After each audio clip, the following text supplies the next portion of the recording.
Assalamualaikum warahmatullahi wabarakatuh.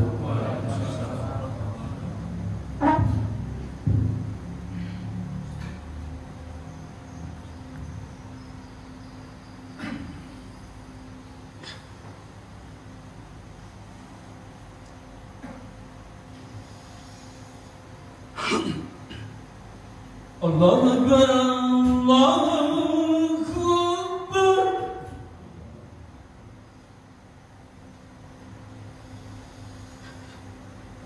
Allahu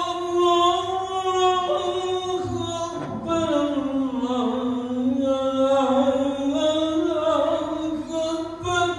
Allahu Akbar.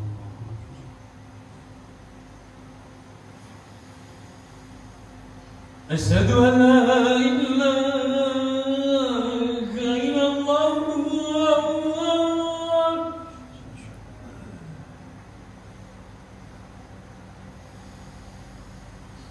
Asyhadu an la ilaha illallah.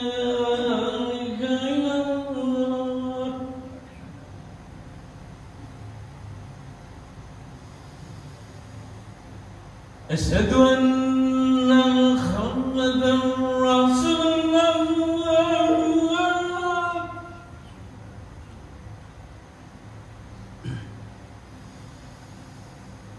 Asyhadu anna Muhammadan Rasulullah.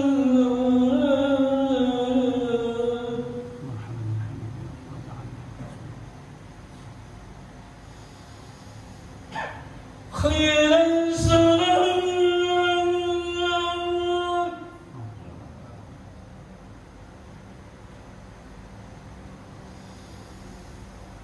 khairan salat.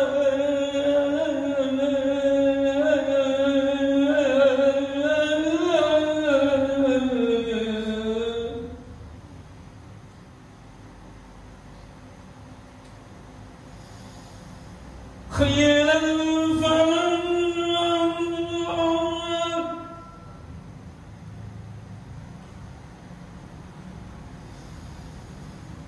خير الفلاح.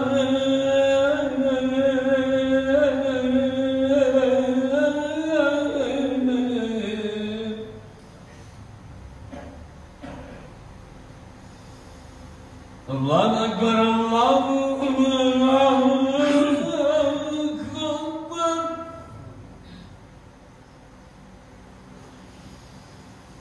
لا إله إلا الله.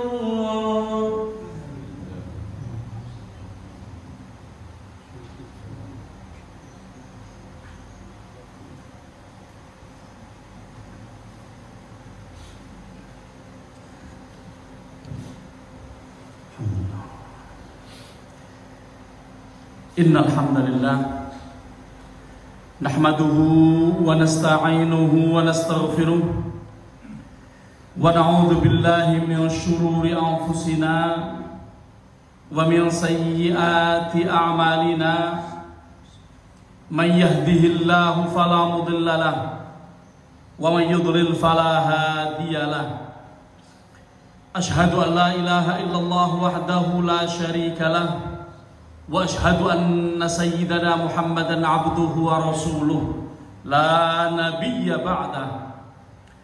اللهم صل وسلم وبارك على سيدنا ومولانا محمد وعلى آله وصحبه ومن اتبع الهدى إلى يوم الدين. أما بعد، فيا عباد الله أوصيكم وإياي نفسي بتقوى الله وطاعته فقد فاز المتقون.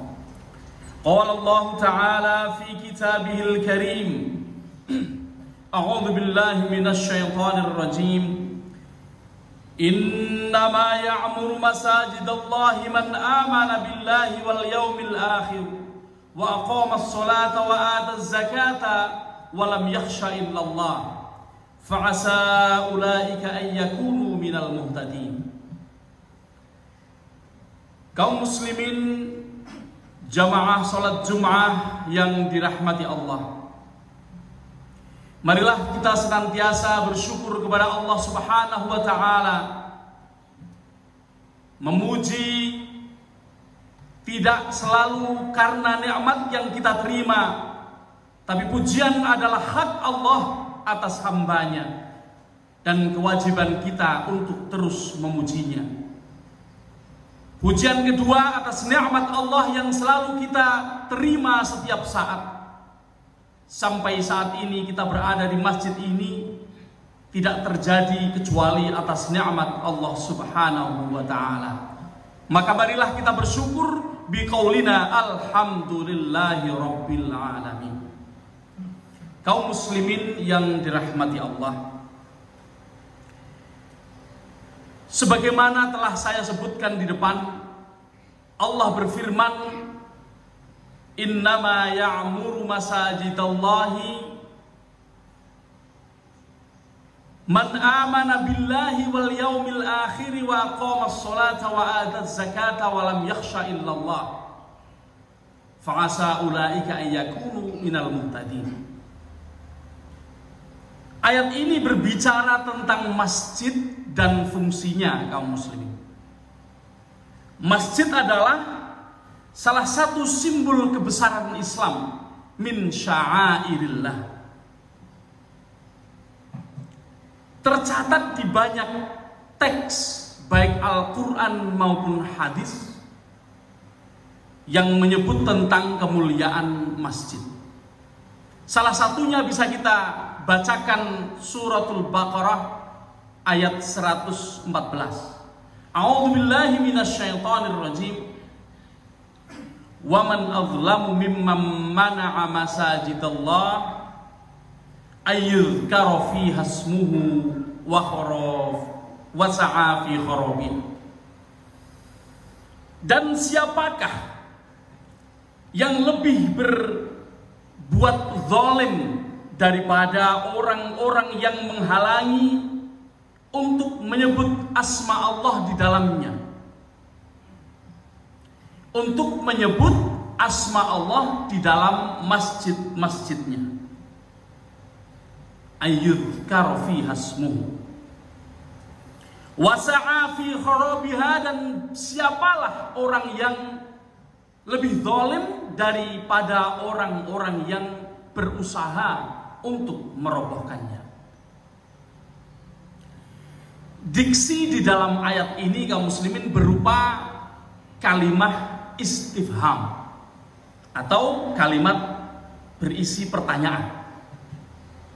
Namun yang diinginkan bukan pertanyaan itu. Bahwa kalimatnya adalah kalimat tanya, siapakah yang lebih zalim daripada orang-orang yang melarang untuk disebut asma Allah di dalam masjid-masjidnya dan berusaha untuk merobohkannya. Memang istifham, tapi Allah tidak menginginkan jawaban atas istifham itu, atas pertanyaan itu. Allah tidak menginginkan untuk dijawab karena Allah tidak tahu. Tentu bukan itu. Kalimat ini, dengan kalimat ini Allah ingin menegaskan bahwa tidak ada orang yang lebih aniaya, tidak ada orang yang lebih zalim daripada yang sudah disebutkan di ayat tersebut. Kaum muslimin yang dirahmati Allah, ini tentang kemakmuran masjid. Masjid yang megah tidak ada artinya tanpa kemakmuran di dalamnya. Betapa banyak masyarakat kita di negeri ini, di mana-mana, di daerah manapun, banyak orang yang berlomba-lomba mendirikan masjid, memperbaiki masjid, membuat masjid-masjid yang megah-megah dengan kubah-kubah yang banyak, interior dan eksterior yang megah dengan harga yang bermiliar-miliar, tapi sepi di dalamnya. Banyak masjid yang dibuat dengan uang yang begitu besar, tapi kemakmurannya tidak ada. Kegiatan-kegiatan di dalamnya minim. Tidak ada masjid dijadikan markas. Padahal di saat membuat masjid, Kanjeng Rasulullah SAW menjadikannya sebagai markas. Markas apa saja bagi kaum muslimin. Untuk musyawarah ya di masjid, Untuk menentukan strategi perang ya di masjid. Untuk taklim apalagi ya di masjid. Untuk mendidik anak-anak ya di masjid. Untuk mengajari ngaji anak-anak di masjid. Untuk mencari ilmu thalabul ilmi orang-orang tua juga di masjid. Tapi banyak masjid di saat-saat akhir ini, di era modern ini, hanya dipakai untuk sholat 5 waktu, sisanya dikunci. Padahal masjidnya dibuat megah, padahal yang sedekah, yang sodakoh untuk pembangunan masjid, uangnya ngerogoh kocek begitu banyak, tapi kemakmurannya sedikit. Makanya disindir oleh Allah Subhanahu wa Ta'ala siapa yang lebih zalim dibanding orang-orang yang mencegah dari menyebut nama Allah di dalam masjid-masjid. Ngunci itu adalah salah satu upaya untuk tidak orang masuk masjid untuk yuzkaru fiha ismu, untuk menyebut nama Allah. Padahal kaum muslimin kalau kita pikir-pikir, siapakah seharusnya orang-orang yang memakmurkan masjid? Yang memakmurkan masjid hanyalah kaum mukminin, bukan orang lain. Bahkan Allah menegaskan di dalam surat At-Taubah ayat 17 sampai ayat 18, Allah berfirman, a'udzubillahi minasyaitonirrajim, ma kana lil musyrikina ay ya'muru masajidallah syahidina ala anfusihim bil kufri ulaika habitat a'maluhum wa finnari hum khalidun. Ayat yang ke-17 menyebutkan bahwa tidaklah pantas bagi orang-orang musyrik itu untuk memakmurkan masjid, sedangkan mereka bersaksi kepada diri mereka tentang kekafiran mereka. Itulah orang-orang yang sia-sia amalnya dan mereka kekal di dalam neraka. Diteruskan ayat yang ke-18, ini mau yang ketiga kali saya sebut di dalam khutbah ini, innama ya'muru masajidallah, sesungguhnya yang pantas untuk memakmurkan masjid adalah man amana billah, barang orang-orang yang beriman kepada Allah, wal yaumil akhir, dan beriman kepada hari akhir, wa aqamas sholata, dan orang-orang yang mendirikan sholat, wa ataz zakah, dan orang-orang yang menunaikan zakat, walam yakhsha illallah, dan mereka tidak takut kepada siapapun kecuali kepada Allah. Fa'asa ulaika ayyakunu minal muhtadin, maka mudah-mudahan mereka termasuk orang-orang yang mendapatkan petunjuk. Kaum muslimin yang dirahmati Allah, masjid kita ini meskipun tidak megah, masjid kita ini kalau dibanding dengan masjid yang lain termasuk yang tidak megah, termasuk yang masjid yang tidak terlalu baik. Alhamdulillah kalau hujan tidak bocor, alhamdulillah tetap bisa dipakai untuk kegiatan-kegiatan. Alhamdulillah kita tetap masih bisa menggunakan tempat ini. Tidak harus dibangun dengan megah, fisiknya tidak harus dibangun dengan kemegahan yang menghabiskan banyak uang. Kalau ada, alhamdulillah, itu jauh lebih baik. Kalau tidak ada, cukuplah dengan masjid ini. Tapi kaum muslimin, kemakmurannya yang harus dibangun, bukan fisiknya, tapi kemakmurannya yang harus dibangun. Karena kemakmuran masjid berarti kemakmuran masyarakat di lingkungan masjid. Tentu saja kaum muslimin, seharusnya juga kaum yang bukan muslim ikut dimakmurkan dengan keberadaan kemakmuran masjid tersebut. Kemakmuran masjid berarti pemahaman yang lebih baik di antara kaum muslimin yang tinggal di sekitaran masjid. Kemakmuran masjid berarti pemahaman yang lebih baik bagi anak-anak, remaja, dan yang mulai dewasa. Jangan sampai adanya masjid tidak membuahkan generasi-generasi yang akan datang, yang akan menggantikan kita yang tua-tua. Seharusnya ketika Jumat seperti ini, ada banyak anak yang ikut Jumatan, rapi mendengarkan khutbah dan ikut sholat Jumat. Itu terjadi manakala masjid kemakmurannya ditingkatkan dengan edukasi. Artinya kemakmuran masjid adalah edukasi terhadap generasi yang akan menggantikan yang tua-tua. Dengan demikian, masjid akan terus berkembang dan akan keberadaannya memberikan manfaat yang besar kepada masyarakat. Kemakmuran masjid juga berarti jalan mulus untuk setiap orang yang tinggal di sekitaran masjid ini untuk tazawud.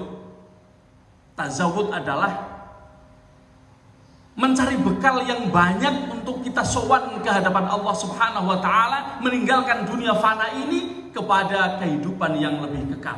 Wa tazawwadu fa inna khairaz zadi taqwa, dan berbekallah kalian, sesungguhnya bekal yang terbaik adalah takwa. Ketakwaan itu didapatkan dari masjid, didapatkan dari pendidikan yang dilakukan di masjid. Kaum muslimin yang dirahmati Allah, alhamdulillah belakangan ini masjid ini sudah menambah satu lagi kegiatan. Setelah kita melihat setelah selesai maghrib, anak-anak banyak yang ngaji, mulai ngaji, meskipun sepertinya gurunya masih kurang. Siapa yang ada waktu untuk mengajar silahkan, mungkin bisa matur kepada Pak Haji Tanto sebagai ketua takmir, mengajari anak-anak. Ngajar ngaji tidak harus mendapatkan uang. Ngajar ngaji jangan sampai mengharap untuk dibayar. Ngajar ngaji, mengajarkan ilmu adalah melestarikan ilmu itu sendiri dan mencari bekal untuk hidup kekal di alam akhirat. Salah satu yang sudah ditambahkan adalah setiap habis subuh kaum muslimin di masjid ini dilaksanakan kajian ba'da subuh, membaca tafsir Al-Munir yang disusun oleh Profesor Wahbah Az-Zuhaili dalam rangka memberikan informasi-informasi dan pengetahuan-pengetahuan bagi masyarakat yang mau datang mengaji. Karena hal ini penting. Kajian ini menjadi penting karena 3 hal. Yang pertama, tentu menambah kemakmuran masjid, karena makmurnya masjid ya untuk kegiatan-kegiatan semacam itu. Apalagi kalau bisa istiqomah selama-lamanya, bisa diteruskan ke generasi-generasi berikutnya. Tentu ini akan menjadi faktor kemakmuran masjid kita yang mubarak ini, yang diberkahi ini. Yang kedua, memberikan kesempatan kepada masyarakat untuk thalabul ilmi, mencari ilmu, mencari pengetahuan yang selama ini belum diketahui. Bahwa yang perlu kita garis bawahi adalah di dalam beramal ini adalah ilmu dulu baru amal, bukan sebaliknya. Kebanyakan di masyarakat kita ini beramal seadanya tapi tidak mencari ilmunya. Kemudian banyak yang salah kaprah, banyak yang kurang benar. Meskipun hal ini dimaafkan karena ketiadaan ilmu, karena awam, tapi yang kaidah yang benar adalah berilmu lalu beramal. Atau dalam keadaan terpaksa beramal sebisanya sambil mencari ilmunya sehingga bisa diperbaiki amal-amalnya. Kepentingan yang ketiga kaum muslimin, dan ini sangat menjanjikan. Yang ketiga adalah ada 6 hal yang diberikan oleh Allah Subhanahu wa taala kepada mereka yang menyempatkan waktu untuk masuk ke dalam sebuah halaqah ilmu setelah selesai sholat. Apakah sholat duhur, sholat asar, sholat maghrib, sholat isya, atau sholat subuh, yang jelas setelah sholat maktubah kemudian duduk di dalam halaqah ilmu, lingkaran ilmu, membaca Al-Quran, lalu mempunyai pengetahuan untuk diamalkan, lalu mengamalkannya, maka akan mendapatkan 6 hal. Rasulullah SAW bersabda khusus tentang ini. Man shollas sholata ma'al jama'ati. Syaratnya adalah sholat dengan jamaah dulu. Man shollas sholata, barang siapa sholat ma'al jama'ati, bersama jamaah. Wajalasa fi halqatil ilmi, kemudian duduk dalam lingkaran ilmu, maksudnya melaksanakan kajian, wa sami'a kalamallahi, dan mendengarkan kalimah Allah dibacakan, wa amila bihi, dan kemudian beramal dengan ilmu yang didapatkan di dalam kajian tersebut, a'tahullahu, maka Allah akan memberikan sittata asya'a, 6 hal. Silahkan dicatat. Yang pertama, ar-rizqa minal halal. Yang pertama, dia dijanjikan untuk diberi rizki hanya yang halal. Orang dapat rizki itu banyak, setiap orang dapat. Masalahnya adalah rizki itu ada 4 macam. Rizki haram dipakai untuk haram, neraka. Rizki haram dipakai untuk halal, neraka. Rizki halal dipakai untuk untuk haram, neraka. Di antara 4 ini cuma 1 yang selamat. Rizki halal dipakai untuk halal. Itu akan bisa terjadi manakala kita banyak mencari ilmu. Yang pertama, diberi rizki yang halal, lalu mentasarufkannya untuk barang yang halal, untuk kegiatan yang halal. Yang kedua, yanju min adabil qabri, selamat dari azab kubur. Hanya karena kita gak pernah lihat saja, hanya karena kita tidak pernah mengalami saja, kita tidak merasa ngeri terhadap siksa kubur. Tapi demi Allah, seandainya setiap orang ini melihat adanya siksa kubur dengan nyata di depan mata, mereka tidak akan ada satu detik pun kecuali mengingat Allah Subhanahu wa ta'ala. Itulah mengapa kubur disebut barzakh. Alam kubur disebut alam barzakh, artinya alam yang dikasih tabir dari kita. Kita tidak bisa melihatnya. Barzakh artinya pembatas dari akhirat kepada dunia, dan kita tidak bisa melihatnya. Seandainya kita melihat, tentu kita akan ngeri sekali. Kaum muslimin yang ketiga, wa yu'ta kitabuhu biyaminihi. Nanti di yaumil qiyamah, catatan amal kita akan diberikan dengan tangan kanan.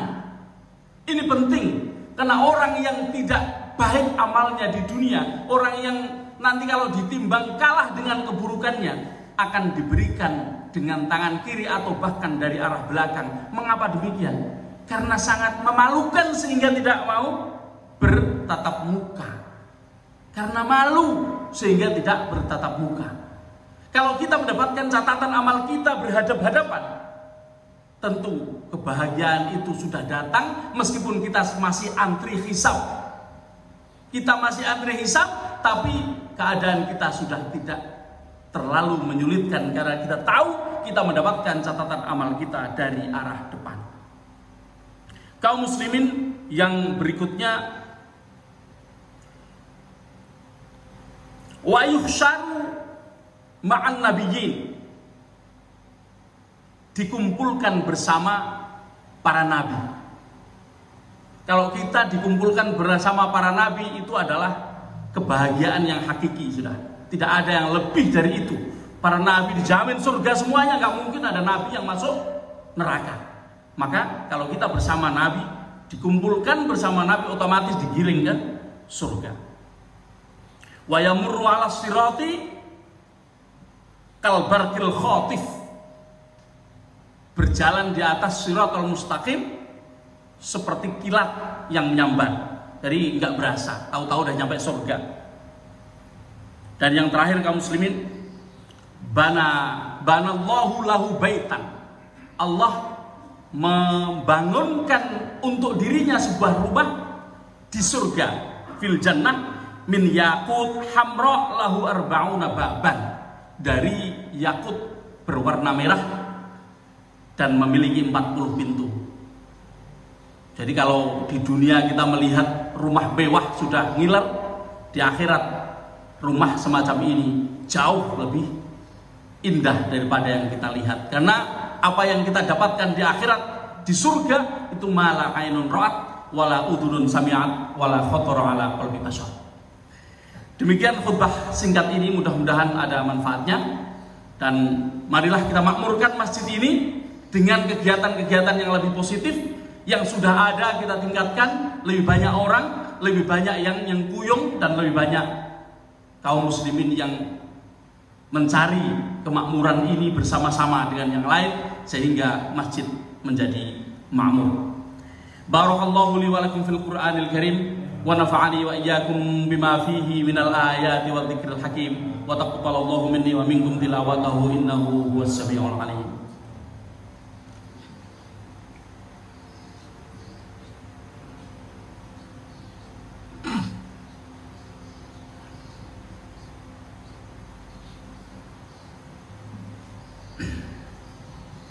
Alhamdulillahilladzi anzala ala 'abdihi al-kitaba wa lam yaj'al lahu 'iwaja qayyima.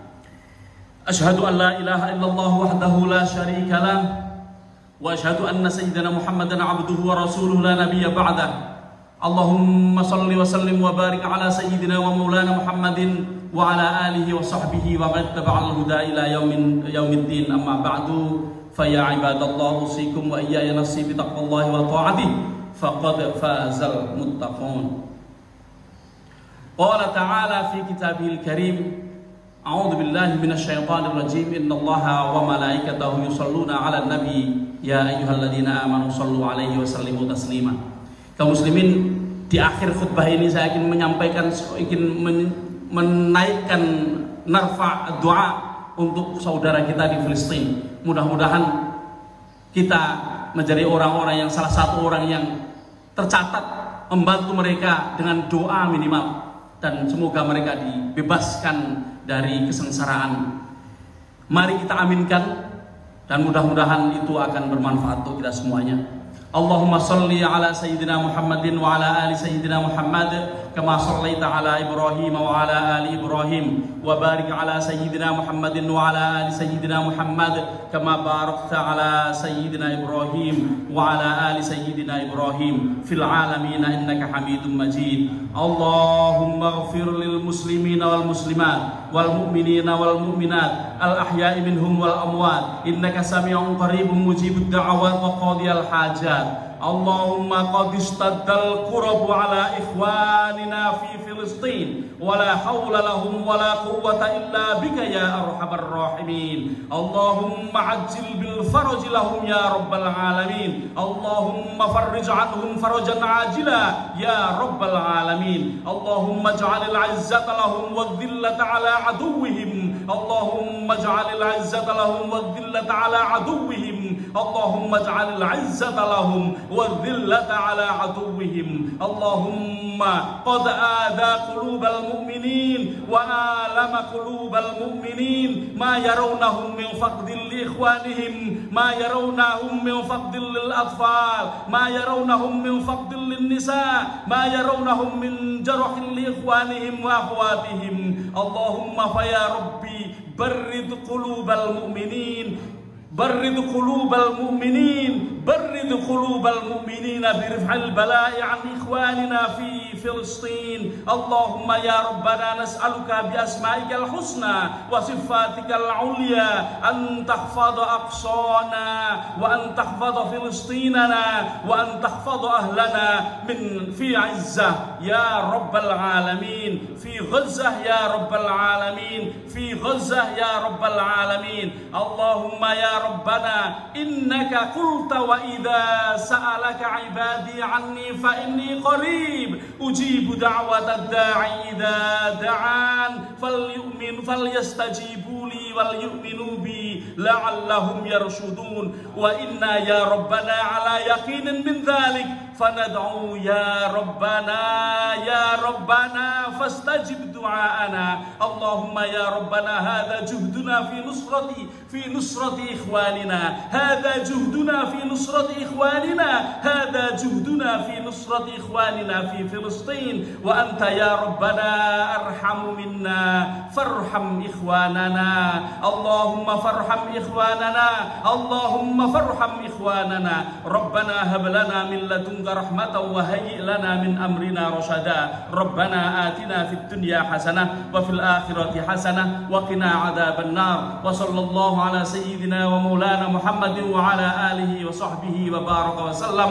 Wa subhana rabbika rabbil izzati amma yasifun wa salamun alal mursalin wa akhiru da'wahu alhamdulillahi rabbil alamin. Ibadallah, innallaha ya'murukum bil 'adli wal ihsan wa ita'i dzil qurba wa yanha 'anil fahsya'i wal munkari wal baghi ya'idukum la'allakum tadhakkarun. Fadhkurullahal 'azima yadhkurkum washkuruhu 'ala ni'amihi yazidkum was'aluhu min fadlihi yu'tikum wa la dzikrullahi akbar wa jalla. Aqimis shalah.